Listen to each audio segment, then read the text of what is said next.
eu acho que o Corinthians precisa montar um time competitivo. Nós estamos falando aqui sobre investimento, volto a falar, não vale 10 milhões do Coutinho, não. Primeiro, 30 anos. Não é nem 10, 20, hein? É. Eu que coloquei essa posição aqui de queima de fim de ano. O mercado da bola do Flamengo eu adoro. Vai pagar tudo isso no jogador, pega esse dinheiro todo e monta um time competitivo. Nós sabemos da influência do Kia Jorabichian dentro do Corinthians. Da amizade que ele tem com o Andrés, da proximidade que ele tem com o Juliano Bertolucci, a forma como eles trabalham, os jogadores que tem lá no Corinthians e tal. Você não pode, né? Se eu não me engano, o Bertolucci emprestou dinheiro para o Corinthians. Eu tenho, minha memória não é muito boa, mas se pesquisar acho que deve ter. Então assim, o Corinthians não pode ficar sendo refém. O Corinthians vai ficar sendo refém desses caras até quando? A vida inteira? Desde que caiu, montou um time depois que caiu só em cima do empresário. Corinthians de mercado tem potencial para ser um Flamengo. Lógico. De mercado, tamanho de torcida, apesar de ser torcida menor, dá para brigar. Nós estamos vendo 2 clubes em uma ascensão gigantesca e o Corinthians tem um potencial para se tornar um dos. É isso. Você vê, com todos os problemas, o Corinthians continua sendo uma potência. Por que o Corinthians não olha para o vizinho ali do Palmeiras? Olha o que o Palmeiras fez. Olha o que o Flamengo fez. Peraí, até quando eu vou ser conivente com esse tipo de contato? Vou ficar sendo refém de empresário, vou ficar fazendo... Esse tema eu gosto mais. Vou procurar no começo do ano a Taunsa para pagar o salário dos meus 2 jogadores e 15 dias depois que eles assinam, a empresa foge e eu sou obrigado a arcar com os salários dos jogadores. Peraí, tem muitas coisas que precisam ser mudadas no Corinthians. O Duílio deu alguns passos, tem as suas limitações, tem, mas a questão não é só o Duílio e nem o próximo, e o próximo. A questão é, o Corinthians precisa colocar o Corinthians, entidade, como o mais importante. E faz tempo, hein? Entendeu? Eu acho que é o grande problema do Corinthians, é a entidade Corinthians ser a entidade Corinthians, ser maior do que tudo aquilo que envolve. O Corinthians não pode ser refém de empresário, jamais. Jamais. O Corinthians não pode ser refém de empresário. O Corinthians não pode ficar batendo na porta de empresários para ficar pedindo dinheiro. Não pode. Por isso que eu acho que o Corinthians precisa olhar para o Palmeiras, precisa olhar para o Flamengo, precisa olhar para outros modelos que deram certo. Mas o Corinthians dá certo. O Corinthians dá certo porque o Corinthians tem a mística, né, em algumas ocasiões, e tem uma torcida que empurra o Corinthians e que empurra o clube a todo instante. E a torcida do Corinthians muda o jogador, especialmente quando vai jogar na Arena Corinthians. E tem sido muito paciente. Aquele jogador que é limitado, que tem as suas limitações técnicas, ele corre demais, ele se dedica demais, porque ele sabe que na torcida existe a torcida que apoia, mas que também cobra. Então ele corre porque a torcida apoia, mas ele também corre porque ele tem medo da cobrança. Sim. Porque ele sabe que a cobrança é gigante. Então assim, o Corinthians precisa parar de ser refém de todas essas situações erradas. Tem pessoas competentes? Tem. Tem pessoas que podem mudar? Tem. Irão deixá-las mudar? Não sei. E não o mesmo grupo político desde quando subiu da segunda divisão. Mas esse mesmo grupo político... Ganhou tudo também. Mas esse mesmo grupo político, aí encabeçado pelo Andrés, ele pode mudar. Ele pode mudar. Claro. Não necessariamente eu vou romper com um empresário, com um amigo, mas eu vou romper com o empresário. Agora não. Você continua sendo meu amigo. Você vai ser meu amigo se você quiser ser meu amigo. Claro. Agora, o clube aqui nós iremos fazer uma coisa correta. Existe essa possibilidade. Você não precisa deixar de ser amigo da pessoa para fazer negócio. Deixa eu falar uma coisa. Se bem que quando você faz negócio com amigo, sempre dá problema. Eu também concordo com o Bertozzi nesse sentido, né? O atacante, ele vale mais do que qualquer defensor. Mas você precisa ver dentro de um contexto que o professor está falando, tem algo que você tem que ter uma pulguinha ali na orelha. Um menino novo, que você pode ter uma projeção lá na frente. Se eu sou o staff do jogador, eu falo, peraí, eu tenho 55%, mas eu vou no Zenit. Lá na Rússia, qual a garantia que ele vai jogar na Rússia? Você está falando sobre perspectiva do jogador, né? Sim, porque é muito mais fácil ele já estar jogando no Corinthians aqui 6 meses do que ele chegar no Zenit e jogar. Até porque é uma outra realidade, vitrine é uma outra por forma vitrine, de jogar, né? Vitrine por vitrine. Ele vai brilhar muito mais aqui do que lá. Cara, imagina se o Corinthians segura o Michael. Vamos lá. Michael, Fausto Vera, Yuri Alberto, Renato Augusto. Sim, mas belo time. Sim, mas, pelo amor de Deus. Sim, tudo bem, mas da liga, né? Como é que vai funcionar? O Maicon já está certo? Não. É isso que a gente tem. O Balbuena até o meio do ano também, é bom lembrar, zagueiro. É o meio do ano o Balbuena. Nós estamos falando de suposições. Mas o clube não tem grana, tá montando um time desse. Sim, mas calma, deixa eu terminar só de falar. Tá montando? Não, a gente não sabe. Você acabou de falar que não sabe se o Maicon fica ou não. A gente não sabe. O Yuri Alberto vai ficar? Beleza. Tá bom. Saiu o Robert Renan e saiu o Duqueiroz. Né? O Duqueiroz também. O Duqueiroz tem quanto? O Corinthians tem quanto? Não, 90%, eu acho. Tem um pouco mais, mas com certeza não tem tudo que deveria ter. Né? Que é um outro problema. Faz anos aqui o Edu Gaspar, quando era do Corinthians, veio aqui acho que era num Bola da Vez, e eu perguntei para ele até quando essa história da porcentagem tão baixa em relação a jogadores. Ele falou que isso ia acabar, ou pelo menos ia diminuir. Acabar a gente sabe que... Uma vez tem dois episódios aqui, que uma vez eu conversei com o André Sanches aqui no corredor, assim, ele falou, Zé, pô, você vê, eu não vou citar o nome do jogador. Estou para renovar com um jogador aqui do Corinthians, por questões, eu não gosto de falar de salário. 90% do Queiroz, desculpa. 90%. Estou para renovar com um jogador da base do Corinthians, ele é juvenil, subiu, juvenil ele conseguiu se destacar um pouquinho, no júnior, mais ou menos. Todo mundo espera que ele vai virar o cara e tal. Eu ofereci para ele, dar um exemplo, tá? 30, 40, 50 e 200 mil de luvas. Tá bom. Tinha mais 2 anos de contrato, 3 anos de contrato de júnior, ia acabar. É aquela história justamente para segurar o jogador, para uma projeção do profissional, o cara tem o jogador na mão. Para não acontecer o que aconteceu com o Vitão no São Paulo e alguns outros clubes que perdem os jogadores assim quando sobem pro profissional.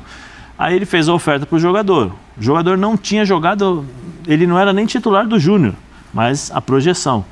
Aí o jogador virou para ele, o staff do jogador, falou assim, tá bom, olha, nós queremos 50, 70, 90 e 1 milhão de luvas.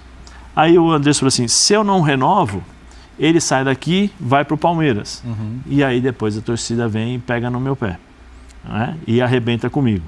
Para ver como é que funciona as categorias de base. O Brunoro, é só buscar aí, é o Chita? Quem é? O Chita ou é o Felipe? Não, hoje é o Felipe. É o Felipe, mas o Chita lá, os torcedores palmeirenses vão saber o que eu estou falando. Chita Verde, você está falando. Chita Verde, nosso editor-chefe está em casa. Tem outro plantão. O Brunoro, quando assume o Palmeiras, na última passagem, ele fala assim, tá tudo errado aqui. Aqui, o clube formador é o Palmeiras. O Palmeiras não pode ser barriga de aluguel de empresário. A maioria dos jogadores da base, o percentual é o seguinte, 30% do Palmeiras e 70% do empresário. Isso aqui está errado. Isso não existe. Isso não existe. Isso não existe. Entendeu? Então, para ver como funciona isso, para que as pessoas possam entender, o jogador tem o contrato de gaveta, né? Porque não pode, então eles vão... Olha, é o seguinte, aí chega o staff para o Léo, o presidente do clube, Léo, é o seguinte, vamos renovar, tá arrebentando, projeção, olha, tem não sei quantos times que estão atrás dele aqui, tá aqui, ó, tal. É o seguinte, na renovação, eu quero 20% do passe, beleza? Tá bom. Tá bom, então tá bom. Só que aí quando ele faz 18, você tem que refazer o contrato. Aí na hora de refazer o contrato, sabe aquele... Eu quero mais uns 30, 40, mordida. Sabe? É muita coisa que funciona. E aí os clubes precisam encontrar uma forma para quando o cara chega no profissional, ele tenha esse tipo de coisa. O São Paulo, se eu não me engano, o Birner, que é o grande historiador de São Paulo, pode confirmar essa informação. Por favor. Não, por favor. O São Paulo chega a um determinado momento que os jogadores da base que não assinavam o contrato de renovação com esses moldes para futuro não jogavam. Sim. Foi a forma do clube conseguir brecar as ações dos empresários dentro dos clubes. Sim. Dentro do clube de São Paulo. Eu não sei como é que funciona isso, porque assim... eu vou tocar nesse assunto, desculpa, nós estamos falando da seleção brasileira, né? Nós falamos aí da Copa do Mundo e tal, e eu falei que um dos grandes problemas da nossa seleção e do nosso futebol é a formação de base. Sim. A nossa formação. Então, isso é um dos problemas que acontecem na formação dos nossos jogadores. Sim. Então é difícil para os clubes.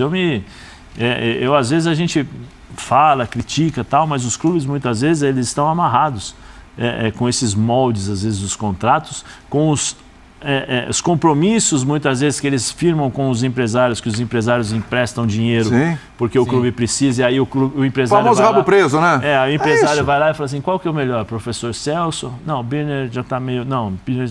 Tá bom, Zé, desculpa, só ver o que é esse time sub-23 do Corinthians aí, pra que ele serve, né? Exatamente.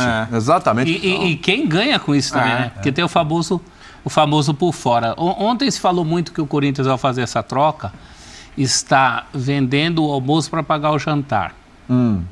Né? Nesse caso, acho que é o contrário. Está vendendo o jantar, porque o jantar vem depois. O jantar é o futuro. O Corinthians está abrindo mão do seu futuro para pagar o que ele tem hoje. Mas reconheço que, primeiro, o Yuri Alberto, pela idade que tem, pela posição em que joga, é um jogador em potencial para o Corinthians ter uma coisa que há muito tempo não tem. Lucro técnico e, posteriormente, lucro financeiro. Qual foi o último jogador do Corinthians que o Corinthians teve lucro técnico e financeiro? Faz tempo. O Bertozzi lembrou bem, o Yuri Alberto, foi um contrato de 5 anos, né? Vai 26 anos. Vai tá legal ainda para vender bem. Sim. Aliás, a gente tem números do Yuri Alberto aí, seu Vani? Temos uma telinha aí, inclusive. Tem que ser vendido antes. Não, sim. Se o contrato for até o fim... Não... Mas você pode aproveitar muito bem o jogador ainda. Sim. A gente tem números do Yuri Alberto, ó. Jogos 28, segundo no elenco do Corinthians, desde a estreia dele. O recorte desde a estreia do Yuri Alberto. Gols. Você é chato, hein? 11, ele é o artilheiro. Pode ser. Assistências, ele é o terceiro. Chutes por jogo, ele é o melhor. Chutes certos por jogo, ele é o melhor. Ações na área rival por jogo, ele é o melhor. E duelos vencidos por jogo, ele é o segundo melhor.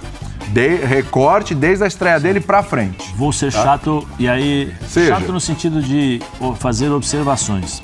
Todos vocês lembram que no primeiro jogo de Yuri Alberto e Roger Guedes, o Vitor Pereira... Não dava pra jogar juntos. Não dá pra jogar juntos.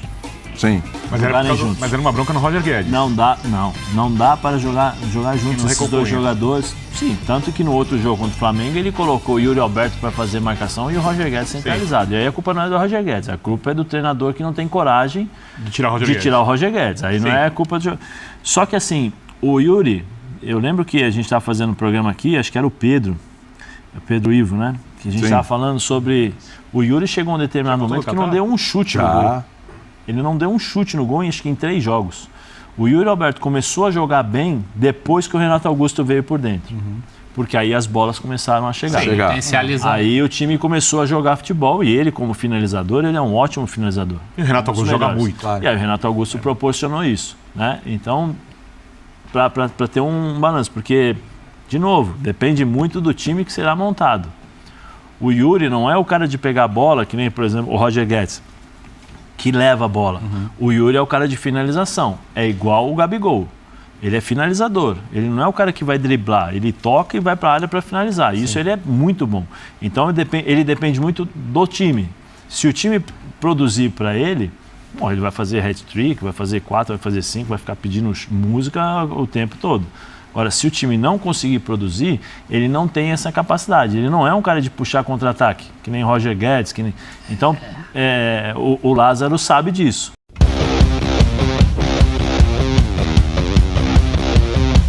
Fala, fiel, estou trazendo mais notícias quentes do Timão aqui no canal Jornal do Corinthians, sua dose diária de informação. Se você não é inscrito no canal, já se inscreva e deixa o seu like para fortalecer. Então, sem mais enrolação, vamos para o vídeo.